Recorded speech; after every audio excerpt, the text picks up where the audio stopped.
Most Americans remember their war dead on Memorial Day, but there's a small group of veterans fighting for special recognition every June 8th. That's the day in 1967 that the USS Liberty was attacked, surprisingly, by the State of Israel during Israel's six-day war with Egypt. 34 crew members died. The survivors say new information coming to light proves it wasn't all a big mistake. After my brother was killed, it destroyed the family basically as a cohesive unit. In a small upstate town called Fish's Eddy, you can still hear the echoes of a military attack that's barely made the history books. Carl come home at Easter, and he asked his father how it would be if he was hit by a bomb. June it was. June 8th, 1967, the day Israel fired rockets, burning napalm, and torpedoes at an Allied ship, the USS Liberty. It was day 4 of Israel's own six-day war with Egypt. And I was on the way down the ladder when I started hearing all the metal hit topside. The Liberty attack took place in international waters in the eastern Mediterranean. The torpedo that hit us at 2:35. The attack started at 2 o'clock. 10 dead on the deck originally. The rest of the dead were due to the torpedo hit after the fact. And I saw the entire front of the ship lift up out of the water. We weren't a combat ship. What the Liberty was an intelligence gathering ship working for the National Security Agency. Carl Nygren and his fellow Navy crew members trained to decipher foreign languages and codes. He was a linguist, knew 5 languages. The United States wanted to know what the Russians were up to during the war. They wanted to know whether the Egyptians were using Russian bombers. A message for Liberty to pull back never reached the ship, and that's where the debate starts about why Israel attacked. But it was a mistake. It was a mistake. You didn't know it was an American ship? We didn't know it was an American ship.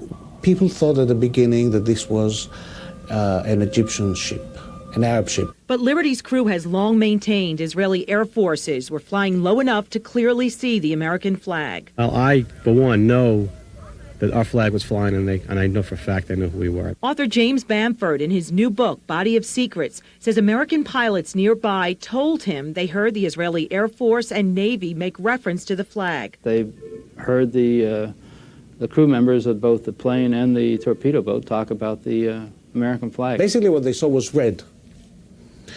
And then they stopped, and then Israeli ships approached the Liberty and offered help. And the reaction was apparently shooting. Researchers have long speculated Israel attacked because it didn't want the Americans intercepting military communications about Israel's pending assault on the Golan Heights. When the Liberty attack was over, 34 American crew members were dead and 171 wounded. 821 rocket and machine gun holes were counted in Liberty's hull. Crew members say Israel even fired at lifeboats after one of its 5 torpedoes had already smashed a 40-foot hole in the ship's side, a section where 25 intercept operators were working and killed. I spent 2 days down there cleaning up those 25 guys. When I was debriefed, I was told not ever to talk about it to anybody. And back in New York, Jan Nygren remembers coming home from 6th grade when his family got the Navy telegram. Carl Nygren was dead at 23. His little brother went back to school. It was about 5 minutes later my parents walked in. Took me out of school. It's one of the major things I remember. It was like a sledgehammer. A U.S. Navy Board of Inquiry ultimately agreed with Israel's explanation that it made a tragic mistake, even though Bamford reports one NSA memo called the conclusion a whitewash. Israel apologized and paid $12 million in reparations to the U.S. families. Money don't do it. 34 years later, the families of the dead and the survivors still smart from the lack of an official U.S. congressional investigation into the attack, which killed twice as many military men as the bombing of the USS Cole. The wounded captain of the Liberty, who refused medical attention for 17 hours to stay with his ship, received the Medal of Honor, but went to his deathbed in 1999, still calling for the U.S. and Israel to release all details relating to the attack.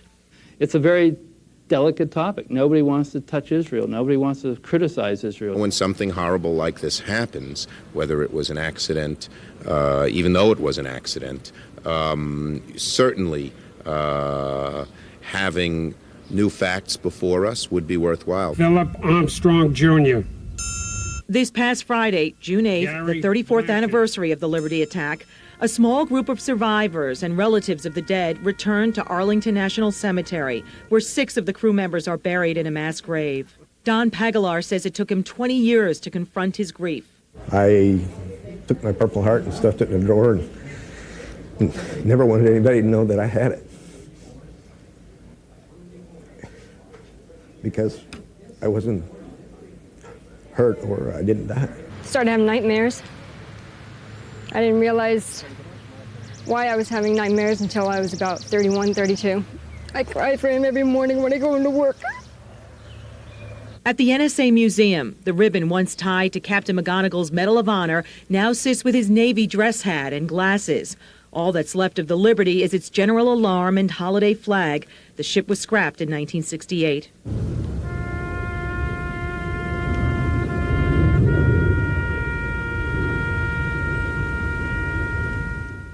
This report was researched and co-produced by Caesar Darius, our managing editor.